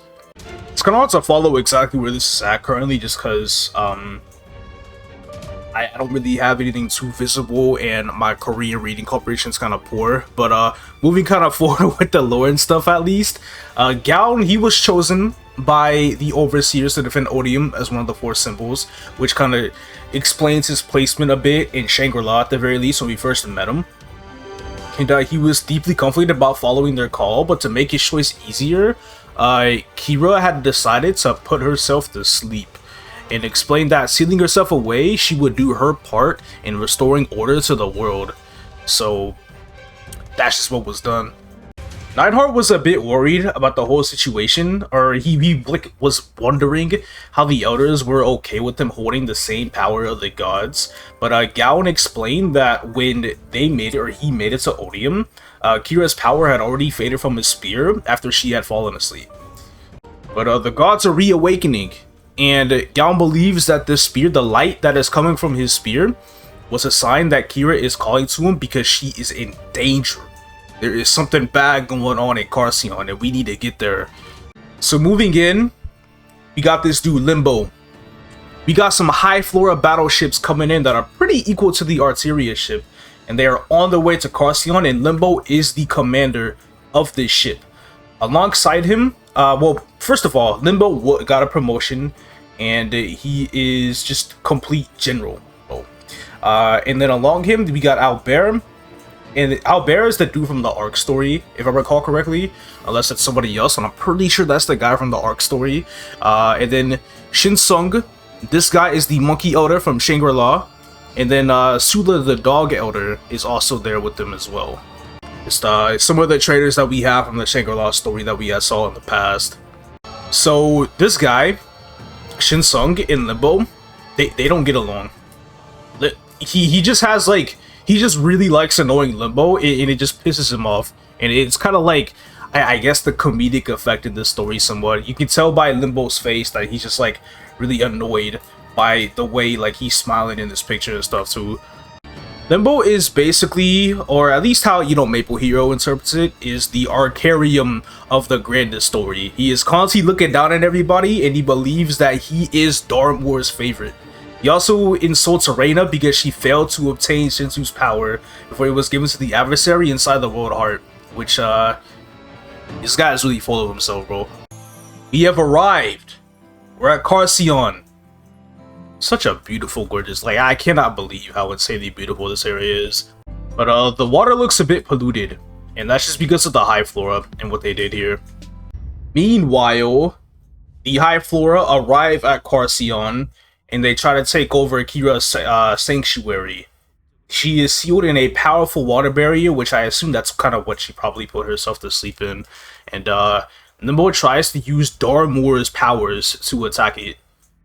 He realizes it's too weak, and he needs to cause like a really just large damage to be able to deal it. Basically, like what he's doing right now is not enough. These two anima here will then eventually take a trip to the rainforest to start up their experiments, which we'll probably see what those are later in the story. The Heart of the World has come out, and it is having a bit of a reaction to the water, and it caused us to sense there are two different sources of power in the water. So apparently long ago, an ancient god attacked Carcion because they resented Kira for not opposing to the Overseers, or not opposing the Overseers. She and the Anima fought off the guard, but many of like her people, the Anima and stuff, were killed. To heal the wounded ones from this fight, she would infuse her divine blessings into the water, which would heal the Anima and then make them stronger than they were before. And that is what the Heart of the World is currently reacting to. But another source of power in this water is also Darmore's transcendent power, which makes us believe that there may be an apostle that is currently using their powers in here. And then we kind of sit here and realize that we still don't really have full control of the Heart of the World, and the Heart of the World is just controlling itself, is always constantly reacting to, you know, whatever power it feels. But now we get to fight off and get some mobs, and this is my time to see exactly what the hell I'm doing here in Carcion damage-wise. Now, of course, this isn't a map that I really care to devise a rotation for, so I'm gonna go ahead and just put some stuff down. And that is all. I use everything except my lightning form, which Hook Bomber should still be. Yeah, Hook Bomber is like really freaking powerful, man. This is super easy. This is a breeze. I only took kill 100 too. Got another kill quest here, and yeah, it's for these guys. And then I'm pretty sure after this, we will continue more of the lore. Turning this quest in. Wait, there might be more kill quests, but we'll see. Wait, no. So fighting those specters, we realized that the sanctuary of Carcion was already taken. So our mission now, currently, is to find the Anima in order to get their help to take the temple back. So our current mission is to find the Turtle Anima, who is in the archipelago, and the Snake Anima that live in the rainforest. And that's when we stumbled across like the area with the crystals and stuff with the specters that we had to kill. And we are currently on the beach right now, and I'm pretty sure this is when we start running into somebody. Which here are the this looks like the Turtle Anima here. So we have saved them, and then we have the leader Duhan, which at first he is practically suspicious of us because he thinks we're High Flora allies. But he then recognizes Gaon as the last survivor of the Black Tortoise Anima, and he's like, holy crap. So Duhan then takes us back to the Turtle Anima village. We then get an explanation of the turtle and the snake Anima, and apparently the two Anima tribes have been at war for ages to seize control of the water source in Kira's sanctuary. When she went to sleep, her water got weaker, and the control over the water source was constantly shifting back and forth between the two tribes as they were fighting over it. When the Snake Anima had control of the water, the High Flora came through, and they just took it over for themselves, and the Turtle Anima did not make it in time to get it back. And then the High Flora also polluted the water, causing those who drank it, they would get poisoned and incapacitated. So it wasn't good for anybody anymore. And I think this is where they explain more of that in with these pictures here.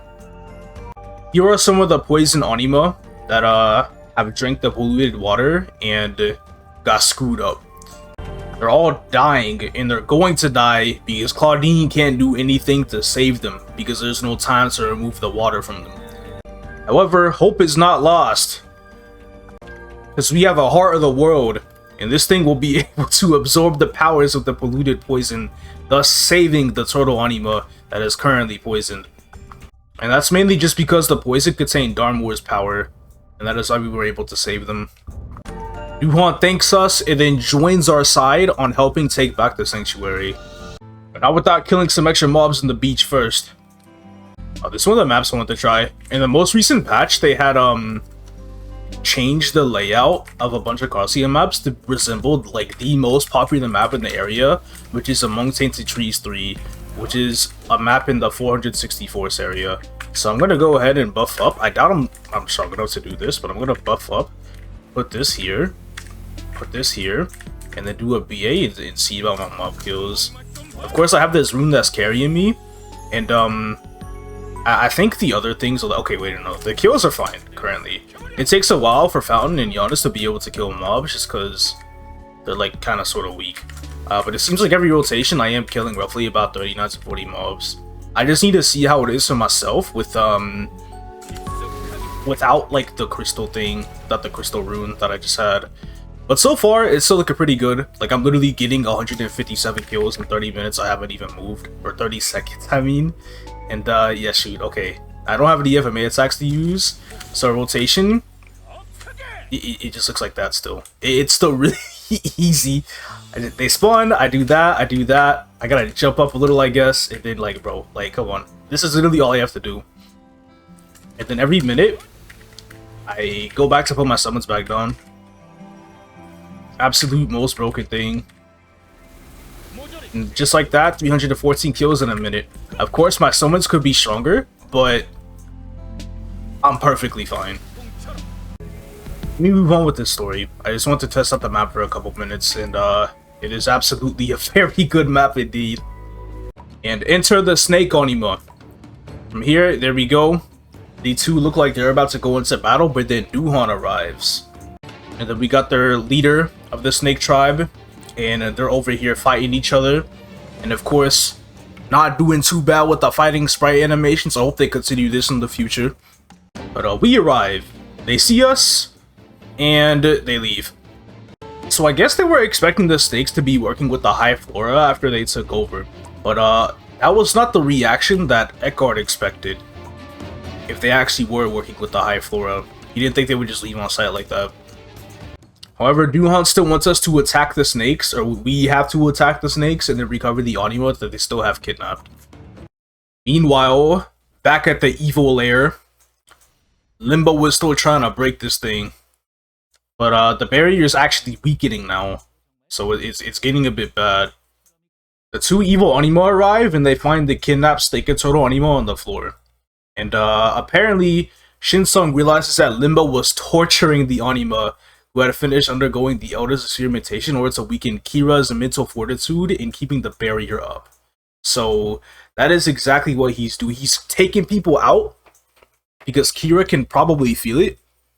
And because of this, she's becoming a bit mentally unstable, and the barrier is getting weaker because of that.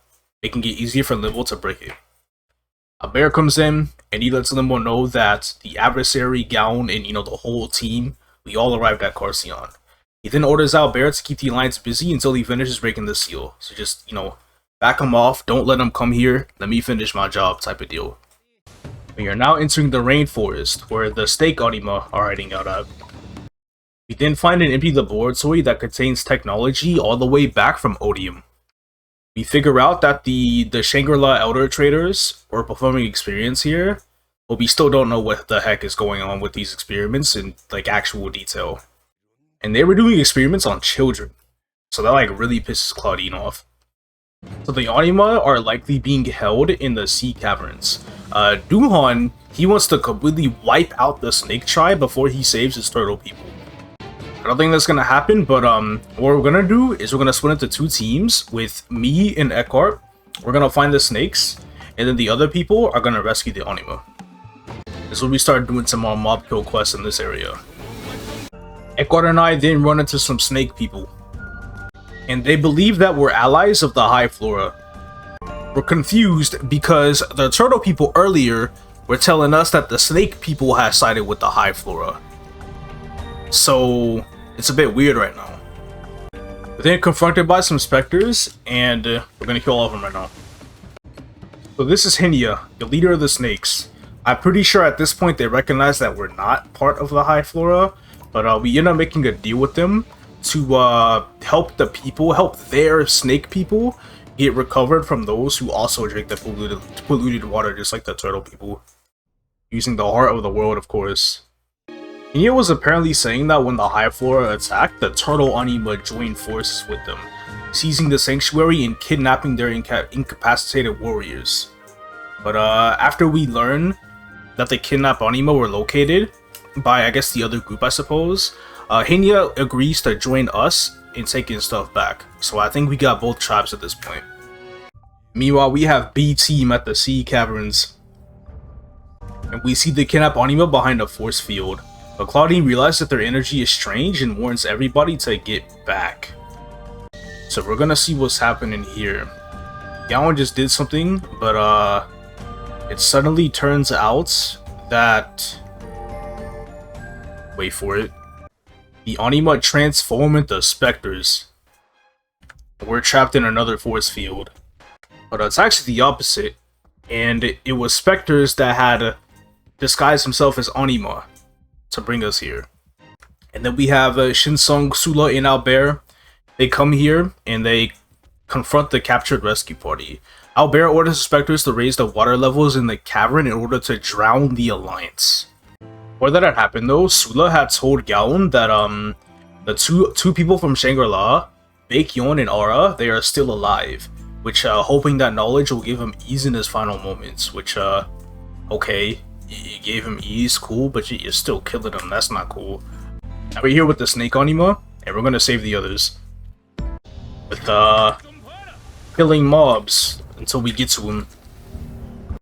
They're trying to get out, but currently to no success. They're still trapped, and I mean, they're still hanging out. But I think this is when Sula tells Gaon, like, about the people of Shangri-La, which funny enough I thought it happened a little earlier. But then we arrive with one of the most ridiculous screen shakes of all time, and we are going to fight Albert. But apparently he retreats, and he orders his specters to self-detonate in order to kill us. I cannot believe I single-handedly took down Albert so easily. But here come the other specters that are going to blow themselves up. I look unharmed after the explosion for whatever reason. I guess I'm just that powerful. But Gaon uses a shield to save the other people from blowing up though. And that was made due to Kira's power. So this is when we see that the both tribes are arguing with each other, when really at the end of the day, they were just fooled by the High Flora, who disguised himself as part of their tribes to fool both teams into thinking the other joined their side. But nobody wants to listen to reason, so they still argue. But then a light comes from Gaon's spear, and it takes on the form of Kira. Because we're so close to her physical body, she can manifest this like particular form. She is very disappointed in Duhan and Hinya for failing to act as like proper leaders during the situation. And I think at this point, this is when they'll finally start listening to reason and potentially join forces. But Kira's form was gone because her barrier, it's breaking. And we don't have much time left before we need to go and save her. Apparently the enemies have an object that can steal the powers of a god, which I guess we might find out what it is. Limbo is almost done. He wants Albert to keep the enemies, keep us busy until he's finished taking Kira's powers. And then with whatever experiment that these two were doing on the right, they conclude that there is no suitable candidate amongst the anima of Carcion, which apparently might have potentially been to create their own adversary for Darmor, I suppose. That scroll you just saw, that was the scroll that they used to go back to the other traitorous elders. And is very similar to what Tai Yu used to bring us to Shangri-La. Though that scroll was purple. and it leads to like a dark city area type of place. But it is time to take back the sanctuary. We got specters fighting us in this particular area, and our specters fighting the other anima, but we're gonna come through and we're gonna beat everybody up. And the tree just changed. The big tree is all dark now. I think this implies that Limbo might have successfully broken the seal now. And there we go, she's out. So what Limbo was supposed to do at this point is he's supposed to use the Draining Crystal in order to take Kira's power. However, Limbo, him being his stupid self, is like, you know what? What if I decided to absorb Kira myself, so for this moment, I could really feel what it's like to have a power of a crazy ass god. We gotta fight Limbo, which for having the powers of such a crazy god, he's really weak. However, lore-wise, he's not weak. No matter how much damage we deal, his spectre powers allow him to naturally regenerate his health, so he just keeps on reviving himself back up. But Kira then appears and tells us how stupid Limbo is, and how he can't even control her powers yet. And Kira has the ability to give us an opening to where he'll stop regenerating himself, and then we can deal like a pretty devastating blow to him. And then we get him at his weak point. Limbo, his eyes just like black out, and then Kira falls out, and then we got Gallon holding Kira here. What is Limbo's final thing? The last thing he wants to do, he turns himself into a bomb, and he wants to wipe out all of Carcion. Now the goal is all the Anima, they're giving up their energy to create a massive ball in order to stop Limbo and save Carcion. And this severely weakens all of the Anima. But Kira, she does not like this. She refuses to allow anyone to sacrifice themselves.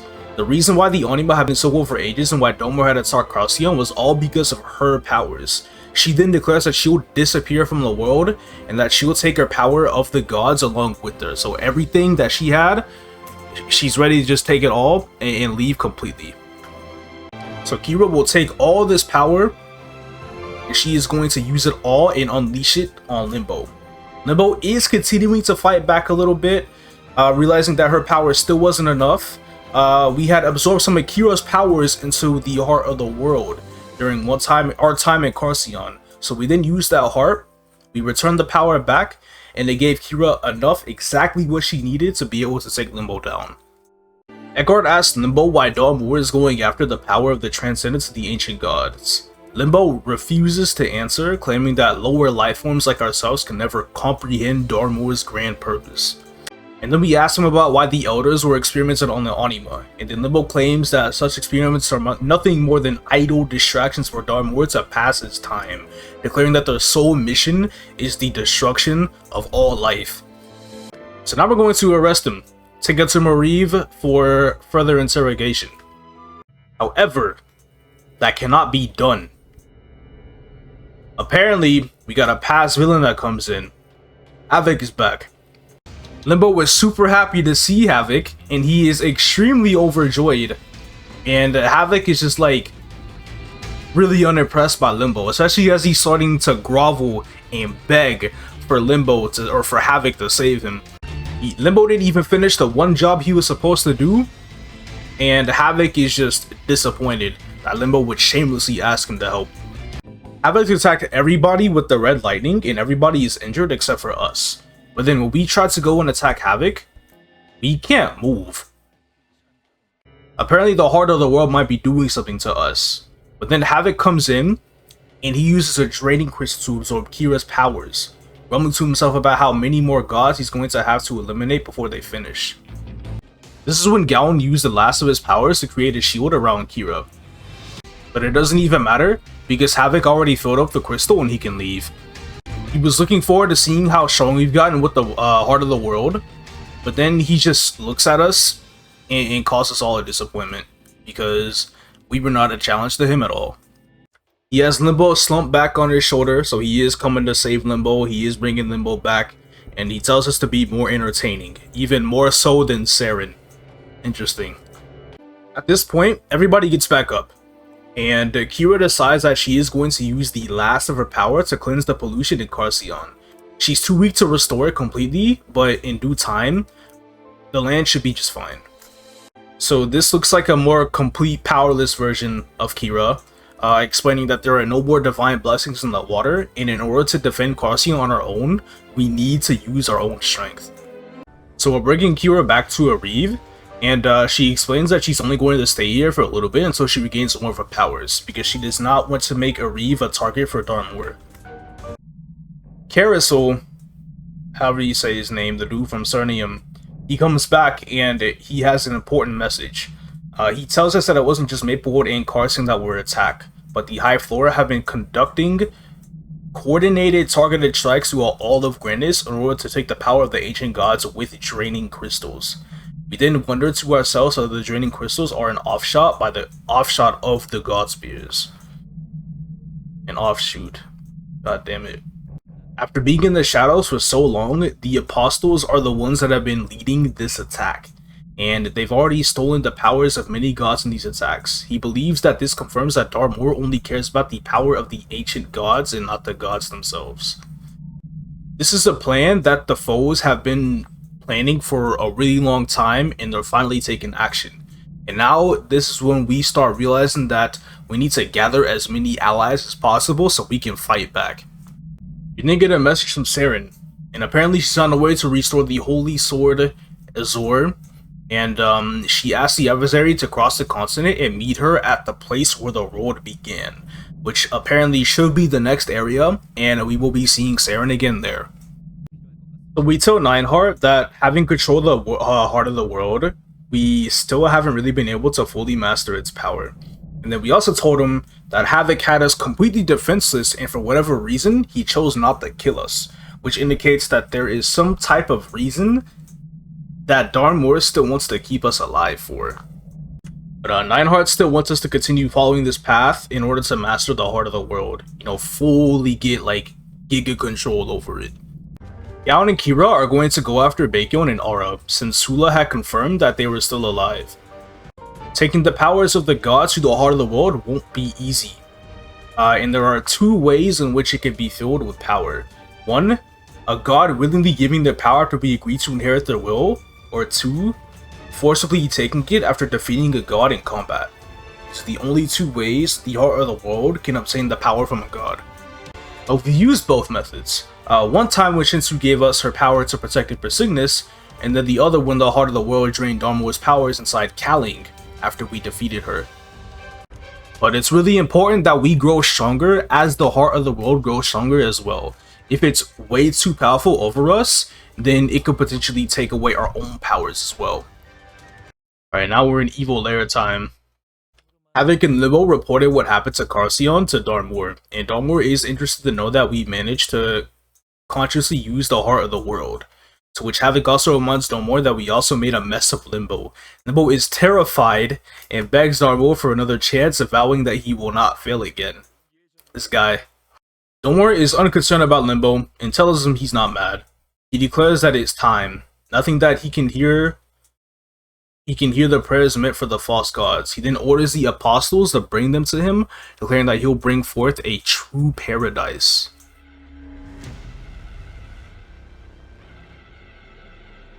The story then ends with a shot of Darmor sitting on his throne, with countless draining crystals floating around him.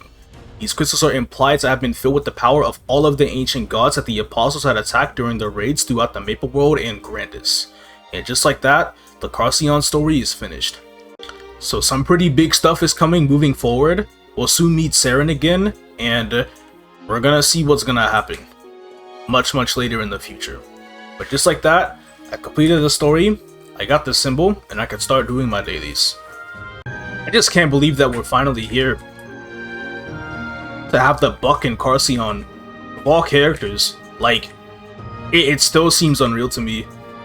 But one thing I'll go ahead and do right now is, let me open this marathon event, take these symbols, and get some authentic symbols with these. And then I'll have 100 selectors, and I'm going to dump them all to Carcion. I have the ability to use 4,564 symbols. That is the total amount I need to max it out. It's not too bad. So doing that, I am able to get it to level 2. And after dailies are done, I can get it to level 3. Also, while I do my dailies, I want to be able to farm these last 2 fragments so I can get Howling Fist to level 2. I felt really weird doing that story, just because I'm like, still kind of mostly reading off of Maple Hero's page, in which, you know, some spots you can really absolutely tell. Especially when I try to read it so fast, I trip over various words, and it doesn't sound too great. Parts where I like finish reading the sentence and I'm like, damn, I absolutely said that word incorrectly, but hey. It's still nice because I didn't really fully know the lore of Carcion until now. So going through it and then recording it was, still, you know, still always a pretty interesting experience. But here I am, I looted 1 frag, and I'm still looking for this last one. I hope I get it soon. Got the last frag, we're good. We turn in the daily, get the symbols, use the symbols, and then get to my Carcion symbol, get it to 3, and we're good. Now this puts me at 212 million combat power, and I gotta do Scouter again. That being said and done once again, this is putting me at... I have an error. I got an error. Hold on. Oh no. I think the amount of strength I put in was too low. I missed a number. A complete whole digit. Every 67? Seriously? What the fuck? What? Why am I 67? You know what? I'm not even gonna complain. My goodness. Ow. I just need to level up Howling to level 2. And, I think it's time, you guys.